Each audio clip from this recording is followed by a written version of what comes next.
What's going on? Sandwich. Is that you? Sandwich. Gary, help me, please. Sandwich. Hurry, this way. You were almost a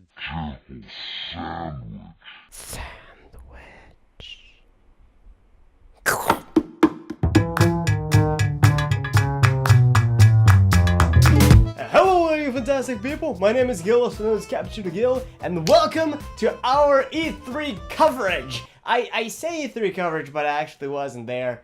I don't have the power to go there yet. I think maybe one day, who knows. But I did kind of watch E3, and God, it was good! Like, this year was actually a year that I enjoyed watching E3. I watched it a couple of times before, and I never really got into it a whole lot. Nothing really tickled my fancy until this year some things happened. Now, today, however, I'm not going to talk about E3 as a whole. I want to talk about one specific game that really caught my attention. Specifically, I will be talking about the Resident Evil 7 Revelation and the demo and the game and a whole lot of other things that I caught online. Now, beware, I will have to talk about the demo that came out for PlayStation 4. If you have a PlayStation Plus, I recommend you play it. If not, consider this your spoiler warning. I will be talking a little bit about things that happen, theories, etc. As well as things that are in the game, are in the demo, that aren't in the game, that aren't in the demo. With that out of the way, let's talk a little bit about the actual revelation. During Sony's E3 presentation, it was amazing the way that they did it. I hats off to you guys. The way that they did it was having a video of the actual demo, and people didn't understand what it was at first. It was a guy walking around a creepy, spooky house with a lot of noises here and there. You know, there's a guy like walks by the doorway and you see him like very fast, and you're, oh my god, what's going on? I don't know what's happening here.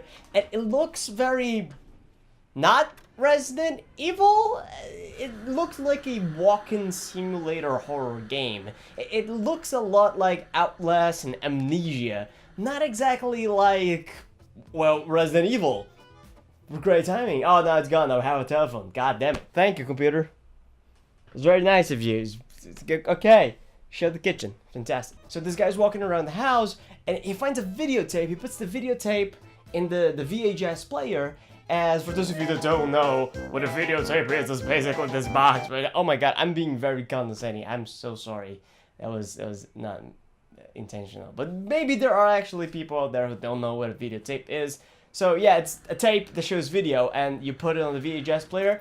And in the video, this guy puts it, and he watches it, and then a bunch of creepy, weird imagery starts showing. There's a dog that's dead, and he starts decomposing. And like, hats off to the guy that animated the decomposing of the dog, because the dog doesn't just melt away. He bloats up, and then he just melts away, which is how a corpse normally decomposes.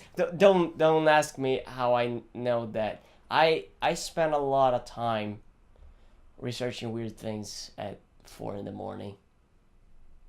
I need to get alive. But yeah, like the dog is dead and he bloats up, and then he gets eaten by maggots and he disappears. It's like very quick, like 2 seconds is already like bones and rotten flesh. And a bunch of things are happening here, and there's weird things going on, and then there's just this VII, like VII on the screen. All of a sudden, there is Resident Evil, and the VI and the first line of the L, that is the 7, and then it's Resident Evil 7. And nobody was expecting that. Everybody was just, oh my god! People were expecting Capcom to announce something about Resident Evil 7 during E3, but not at the Sony panel. Like, it was kind of unexpected, and it blew people out of the water, and I was very excited. The revelation was really good, especially because after the end, they came up on stage and said, hey, so listen up, we got a demo. It's on PlayStation Plus. If you have a PS4, you can play it right now and see what it's up. The game is called Resident Evil 7 Beginning Hour.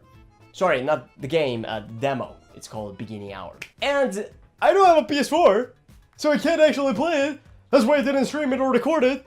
So I did the next best thing. I watched a bunch of people online playing it. I did all of my research. I went to all of the journalists, the game journalism channels, and I checked their stuff and their coverage of the Resident Evil thing. I checked the ResidentEvil.com.br that we have in Brazil, which is a fantastic encyclopedia. It's a fantastic gathering of all things Resident Evil. Like, hats off to these guys. I love saying hats off. It's a very distinguished, very nice way of saying, you know what?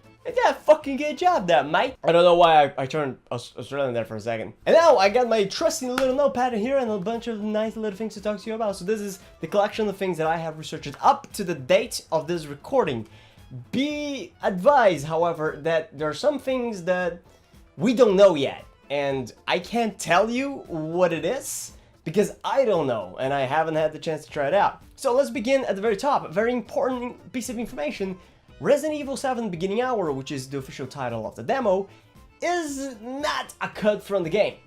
That's very important for a few reasons. I'll get to them in a bit. So they didn't just get a part of the game and say, hey, play, like we normally do with demos, right? They created that environment, that experience, and those puzzles. Well, I say puzzles, but I'll get to that in a bit. And that is their attempt to promote the game. That's Beginning Hour. So what you're seeing in Beginning Hour is not a cut from the game and will not be in the final product. And is not a representation of what the game will actually play.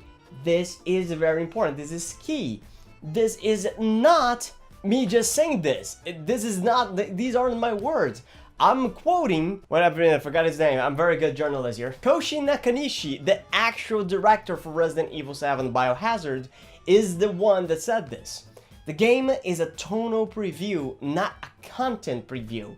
It's supposed to showcase you exactly what the tone of the game is going to be like, not exactly how you're going to play it. But we can get a few ideas from what they're doing there. After all, they won't give you the Resident Evil Beginning Hour and then all of a sudden Resident Evil 7 is going to be a card game. I mean, it makes no sense, right? So now let's talk a little bit about what the demo actually is for those of you that don't have a PS4 like myself over here and can actually play the demo. So the game starts off with you and a guy in a suit, and the guy in the suit is on the floor. He wakes up, you're tied up with some rope, and he gets a machete that's just lying there for whatever reason and starts cutting your rope and trying to get you free. And then the game cuts to you again on the floor, but in a different room. This is more like of a TV / living room kind of place. And just the words "get out of the house" appear on the screen. Very non-in-game-ish. This is for the player, not the character. So there's the objective. Get out of the house and try to run for your life, basically. So you go around the place and immediately you already see that the game is way spookier, in a different tone than you would expect a game like Resident Evil to be. We're very used to the action pacing of the franchise. This is a very different shift in tone, but I'll get to that in a bit. So you're walking around the house, you get a bunch of items, and some items are really weird to understand what they're doing. And already gonna tell you this, the game has multiple endings. The demo has different ways to be finished. To my knowledge, right now, we only have 2 endings. Well, some people say you have 4 endings, but I mean, no, you don't. No, you don't.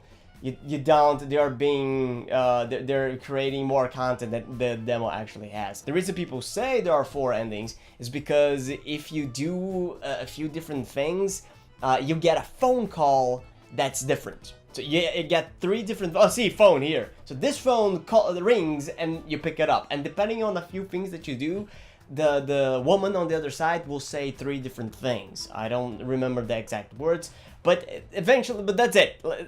That's it. It's the same ending with a slight change, not in the coat of paint, it's a different hue. Instead of being red, it's slightly less red. That's the big difference. But there are 2 very different ways of getting out of the house. The first one is by picking up the phone, by getting a fuse. It's called the fuse ending. You get the fuse and you turn on the stairs, and there are actually like electrical stairs that you press a button and they whoop, they're like mechanical, they come down, and then you go up to the 3rd floor of the house. And then there's that ending, the second ending, well, the first ending that's the actually getting out of the house, is you find a key, and with this key you open the door, and then when you're opening the door and getting out of the house, you just hear a guy going, "Welcome to the family, son," and he turns you around and BAM! Sucks you in the face. That sucks. I mean, I was trying to say sucker punches you in the face, but I don't know how to speak English properly. I wasn't raised in the United States of America.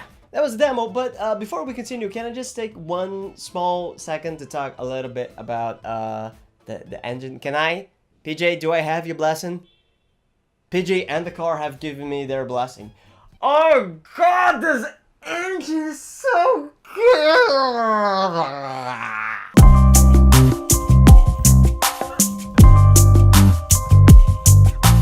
Look, I exaggerate because it's funny, but I'm not lying. This engine shows a lot of potential. The scenes, the gameplay, oh my god, my nose is itching a lot. Oh god, this is very unprofessional, I'm sorry. The game looks really good. It's got these photorealistic environments, and that is very good for creating a horror atmosphere. That's not the only way, not to say that, I'll never say that in my entire life. I mean, I'm one of the biggest horror fans in the world. My fucking thesis was based on that, but I'll tell you that realism is very good at bringing out horror and terror in our players. But I'll tell you this, the engine looks really good at doing that. However, I still will save my judgment until I see the game. Because it's one thing to have a small house with just a couple of rooms and items scattered around, and it's another thing to have a full-fledged game. It's a lot heavier than the demo will ever be. So I don't know if they're able to keep that up.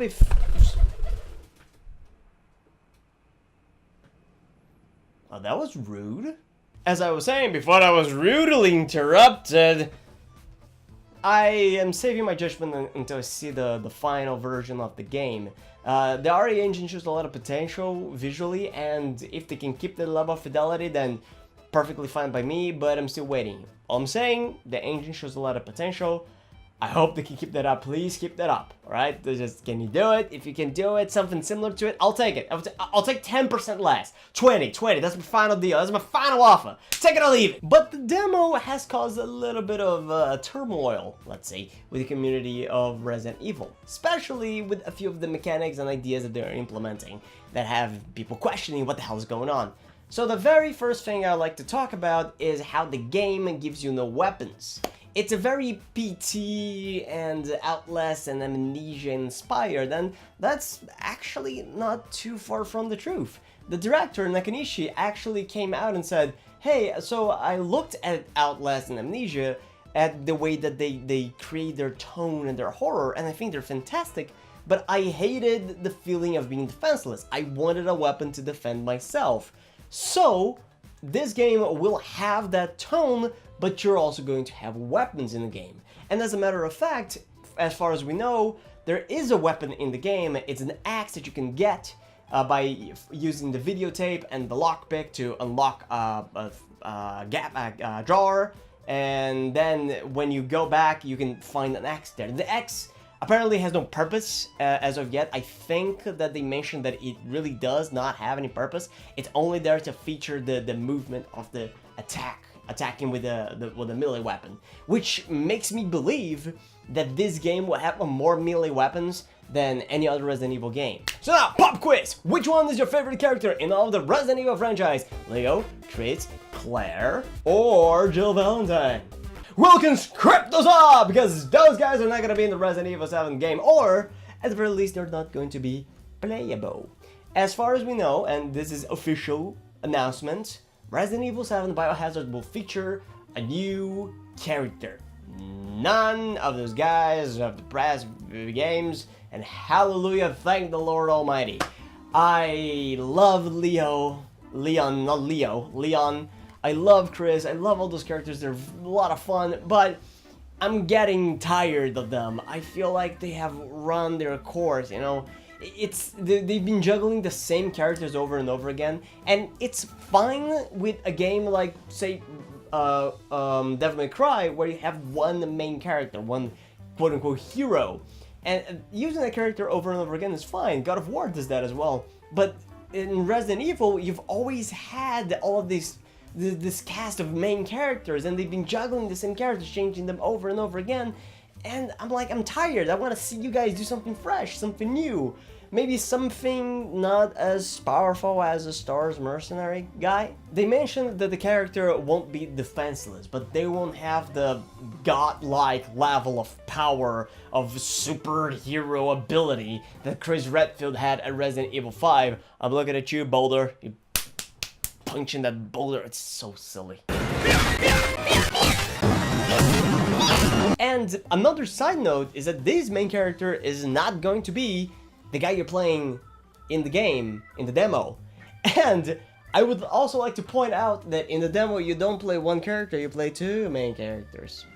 This is actually a thing that's not often discussed. I haven't actually seen this being brought up online, so I'll bring it up here. It's my video, I can do whatever the hell I want. Bring in Godzilla! Run! It's Godzilla! It looks like Godzilla, but due to international copyright laws, it's not.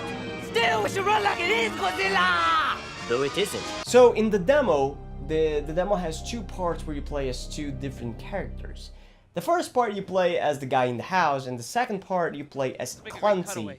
Clancy is this cameraman guy who's hired to film this horror show. You know those shows, right? That they go to spooky house, like, is this house haunted? Is this house was the home of a bunch of guys that killed each other and ate children? Is this house really haunted more than 11? So in the game, as far as I can tell, there are moments where you play as two different characters, and I've got my theory. This is me theory crafting. I haven't actually found any proof these guys are different characters, but I've got a pretty good, strong case about this. So you have moments where the camera changes. You have the beginning of the game, then you have when you wake up in the living room, then you have the videotape that you find in a cabinet entitled Before Kitchen, then you have back in the house, and then you have the ending cutscene that ends the demo.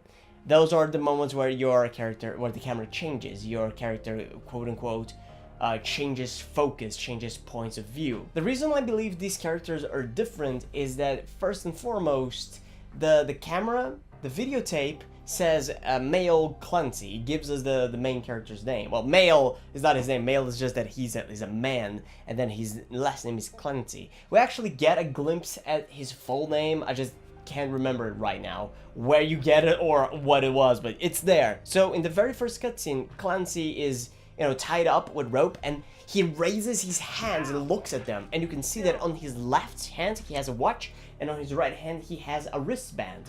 Now, back when you're playing with the other character, that I think is a secondary character, let's talk about the fuse ending. So when you get the fuse and you put it there and you press the button, the stairs come down, you go up, you find a phone. Again, right here, wow, my computer is fantastic today. And this phone rings. You pick it up, and there's a lady talking on the other side. But this action of you actually picking up the thing, you can see the model of the arm of the person. And this model has a sweater. They have a sweater that kind of goes up to, this part here. And when they bring it up, you can actually look at it closer. And also, they don't have a wristwatch, neither do they have a wristband. So that makes me believe that these are two separate characters.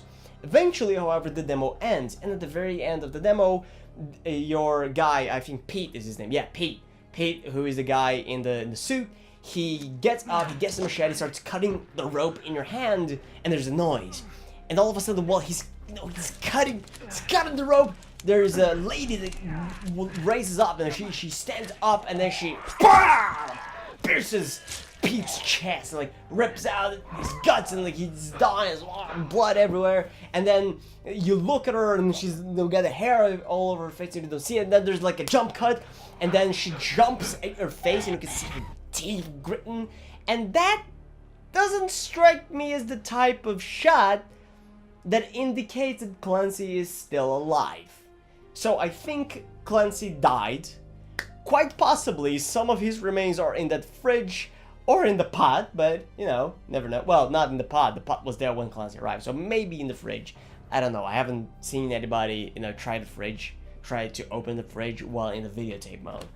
So yeah, those are my reasons to believe that you play as two different characters, two different characters in the demo in beginning hour. And now that I'm done all this theory crafting and just gushing over my fan theories and talking about the Illuminati symbol that's everywhere, let's talk a little bit about things that actually matter, that are concrete and factual. Ladies and gentlemen, we have our release date. That's right. Our Resident Evil 7 Biohazard is coming to you on your PlayStation 4, PlayStation VR, Xbox One, and on Steam for your delightful PC on January 24th, 2017. It's not really that far away. It's a couple of months, 7, 8 months. I can wait. I'm not in a rush. Are you guys in a rush? I'm not. I can just chill here. It's a great day outside. It's very beautiful. You got this. You can do this. Don't cry in front of them. Be strong, Gil. However, if you paid attention to what I was saying before, I did say that the game is coming out for PlayStation VR. And that is because Resident Evil 7 Biohazard is officially now a first-person game. And there is no change in that, people. I say that because I've actually seen people with a petition to bring Resident Evil 7 back to third person. This is not happening, guys, right? The game is coming out for PlayStation VR. Resident Evil 7 is going to be one of the big names pushing PlayStation VR sales. If they change that to third person, they're gonna get in a bad fight with Sony and they might lose a lot of money. So embrace it. You know, it's good. The first person is really good for a survival horror game. You know, the lack of vision actually create a lot of spooks. And there's always that dread of, I don't want to turn around. You can't mimic in a third-person game. So, I'm sorry, but c'est la vie, I guess. There's no change to that. And it's final. This is not for the demo. The game will have a first-person camera, so accept it? I can't really tell you anything other than that. I mean, yeah. So the combat is still there, but we haven't seen any firearms just yet. I mean, there is an axe in the game, but they haven't shown any samurai edges or shotguns or anything of the sort. So as far as we know, there's melee and that's about it. I don't doubt that they will have guns. I mean, it's very staple-ish of the franchise to have firearms, but I don't think they're going to put as heavy of an emphasis as we believe. Another interesting thing is that this game is set in the universe of Resident Evil. So technically, all those characters that we love so much, Leon, Chris, Claire, Jill, Barry, Murra, they can all appear in the game in some way or form. Maybe a mention here, a mention there. Umbrella is part of the game as well. There's a picture of a helicopter with the Umbrella logo, but we have new characters, so yeah. Resident Evil 7 is officially set after the event of Resident Evil 6, which is kind of odd the more I think about this. As I mentioned before, there's a picture of the Umbrella logo on a helicopter, and when you turn the picture around, there's a message, "Are they watching us?" And it's weird, because by Resident Evil 6, Umbrella is no more, it doesn't exist. And even in Revelations 2, they don't even mention that. You have TerraSave as the bad guy this time around. And there are hardly a bad guy. I mean, there's one guy who is the bad guy in TerraSave, right? And, well, eventually things just kind of get out of control. But they mention Umbrella. Umbrella appears in the demo, but the game is set right after Resident Evil 6. So there's a lot of speculation going on. I can't tell you anything at all, but it seems interesting. I'm curious to see what they're going to do with this. They're teasing us with this. Maybe I'm overthinking. Maybe the game is set after Resident Evil 6, but the demo is set before Resident Evil 3. I have no idea. The game and the place looks rustic enough at the very least.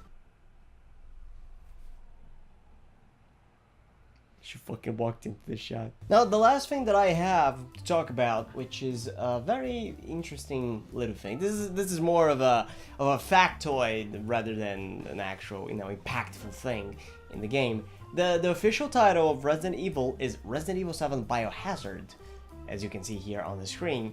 And that sounds really weird. I mean, some of you may or may not know this, but originally Resident Evil was called Biohazard in Japan, and when it came to the West, it was redubbed as Resident Evil. But as far as we know, it was all just, Japan's Biohazard and here's Resident Evil. The official title, however, is Resident Evil Biohazard, and I think I saw an image online of the original title in Japanese, which is Biohazard Resident Evil. They're keeping both titles together, and Nakanishi came out and said that there's a reason for that. The game will feature both elements of the titles of the two, different versions. The first is that there is a Biohazard event happening in the game, and there is a presence of evil. It's, it's not the most groundbreaking thing, Stop the presses! We need to tell the world about this! It's right Biohazard is better than the presence of evil! it is interesting enough, I think. I don't know, I liked it. I thought it was a neat little piece of trivia. I mean, don't sue me. I mean, don't sue me. Please don't sue me. I mean, I'm trying to tell you, I don't have any money. I can't do this anymore. I can't have it. No, I don't need to draw the parallels, right, between Beginning Hour and PT. The kind of obvious there, right? The inspiration and the idea of making a demo that's sort of a tonal preview of the game. But just like PT, Beginning Hour has more tricks up its sleeve. There is another secret ending. The true ending. The happy ending. Bow chicka bow wow. I didn't go very deep into this before, mainly because I kind of want to play the demo myself, try out a few theories and see if I can find out. But the game has one particular item that's throwing people off and nobody knows what it is, and that is a dummy finger. Because, of course, Beginning Hour has mannequins, just might lie! There are all these mannequins, scattered around, but when you're doing the fuse ending, you see them a whole lot more. They even do the whole spooky thing of you look at them, they're in the position, you turn around and look back and oh no, they changed the tape, oh my god, whatever shall I do? So there is this dummy finger, nobody knows exactly what to do with it. Not to mention a bunch of other tiny little different things. For example, this game seems to feature ghosts and spirits. I think if you have the dummy finger, you can't exactly confirm this is how it works, but if you have the dummy finger and you get the videotape and go through the videotape section of the game, you can actually see this woman popping out in a few places just for a couple of quick seconds, just very fast. That you can recognize her, you can identify her existence, but not enough that you can actually take a good look at her. And she just flashes away very fast. And there is the mysterious broken door. When you first start the demo, you walk out of the living room and to your right, there is this door. The door is not locked, it's just broken. You can push it open because the handle has been broken. And it doesn't seem to have been an accident, it seems like someone intentionally just ripped it off and it's just dangling from there. So people, as far as I know, haven't been able to gone through there. And my guess is that that's the right way, but I don't know exactly how to do it. And I'm very curious to try it out myself, I just don't have a PS4. However, with that said, they have announced that the demo will be coming out to other platforms a little bit later. I think that because they did, a Sony revelation of Resident Evil 7, they are keeping the game or the demo so far under the PS4, but they will release it for PC and Xbox One later on. They just haven't given a date yet. I hope it's soon because I want to try some of the things out. I do wonder how long it'll take for people to break this thing apart and try things out, especially when it comes out on PC. I know that there are a bunch of people that understand the PC software enough that they can break open the game and check out the files and they'll be like, I found the secret ending or how to do it, or I don't know. Or maybe Capcom will use that to their advantage. There are so many possibilities in the near future. I'm so excited for this. I want to see it because I want to play it so badly. I want to give me a PS4. Don't do it. Don't do it. Don't give me something just because I asked. That was rude of me. I apologize. I was just trying to make a joke and it sounded really mean.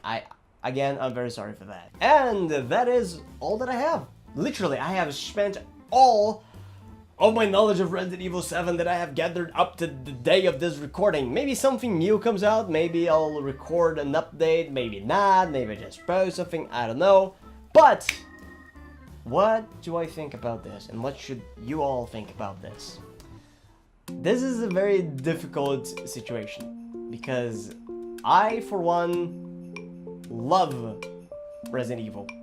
Since I played the first, the second, the third one, I loved it. I didn't grow up with it, but that doesn't mean I can't, get on the train of Resident Evil. I mean, I love Resident Evil Revelations 2. I play it for fun. I don't just play it on stream, and I actually, every once in a while, I reinstall it and I played it again. I'm practicing some speedrunning tactics for it, seeing some things that I want to do. I'm even trying to complete it 100%. And I like Resident Evil. But I have this policy of not getting too hyped and excited over a game that I don't know a bunch about. That's why I wanted to record this video. I use this vlog, this video, as an excuse for me to kick my ass and be like, look, you gotta search for everything that you can get, and you'll see if you can and should be hyped for this game. And the more I looked into it, the more I realized I can't. And neither should people. The demo and everything that we know so far, it's just a tonal preview. It gives us a taste of what they're trying to go for, but it's not a cut from the game. We don't know what the game is gonna be like. The main reason this demo exists is to bring attention from people and the fans back into Resident Evil. But it is not by any means what we're going to get. The developers are saying this themselves. Capcom is putting a heavy emphasis themselves on, hey, this is not the game. This is not what the game is gonna be like. So chill a bit. Don't quote us on saying that this is what the final game is gonna be like. There will be changes. We're still in development. However, Resident Evil 7 Biohazard is showing so much potential. The review was so well orchestrated, the way that they showed the game that doesn't feel like Resident Evil, and then just Resident Evil 7, I was flabbergasted at what it was like. Oh my god, this looks so good. And I absolutely love horror games. I'm not saying this as a fan of Resident Evil, I'm saying this as a fan of horror games. This looks promising and it's got a lot of potential, but we have been burned in the past. I don't really have to talk about Resident Evil 6 now, do I? So I'll tell you guys what I'm going to do in regards to Resident Evil 7 Biohazard, and you can follow suit. You can say that I'm dumb, or you can do whatever, but these are my final 2 cents. I'm going to keep an eye out on Resident Evil 7. I'm going to apply for the ambassador for Resident Evil. That's how hyped I am for this game. But I will not tell anybody to put your money on the table. I won't put my money on the table just yet. We haven't seen anything from the final product, and it would be irresponsible and immoral of me to say, pre-order this game. Buy it now. Get on the hype train and go crazy, because we haven't seen anything from the final game. So until that happens, theorycraft all you want. I'm gonna do some theorying myself, and I kinda hope nobody discovers the secret ending, because I kinda wanna try it myself. I really wanna do it. I really wanna discover the secret ending without actually having to look it up online. I think it'll be so amazing if I do it. Not only because, oh my god, I'm gonna be famous because I discovered the secret ending, but because it will be just a mind-blowing thing that's just gonna explode me with, oh god, so good. So that was Resident Evil 7, a very promising game that may or may not bring back the survival horror feeling to the franchise. I really hope they do. They have my faith. Not my money just yet, especially because that is, a little short at the moment, but they do have my faith. And I think that we all should keep an eye out for this game. This might be something that will blow us out of the water. At least, I hope it is. And with all that said, thank you all so much for watching. And I'll see y'all next time. Take care.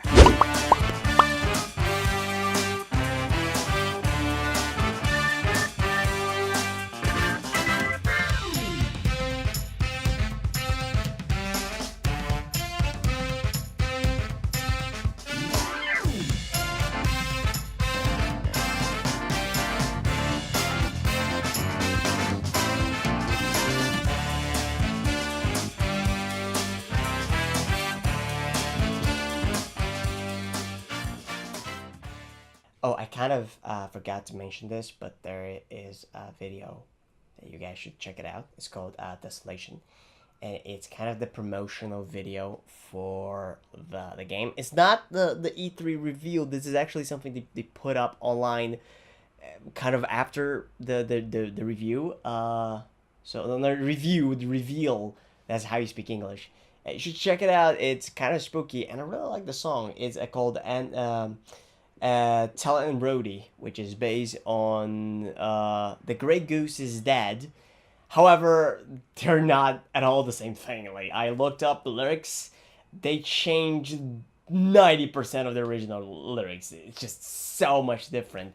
It's got kind of the same melody, and it's a lot more orchestral than the Grey Goose is Dead. I mean, The Grey Goose is Dead is played on the fucking banjolino, banjo or whatever. I don't know. But it's really good and creepy. So here's a little tidbit, and I'll use this as the little after credits scene. So yeah, have a nice day. Sorry about that. Bye.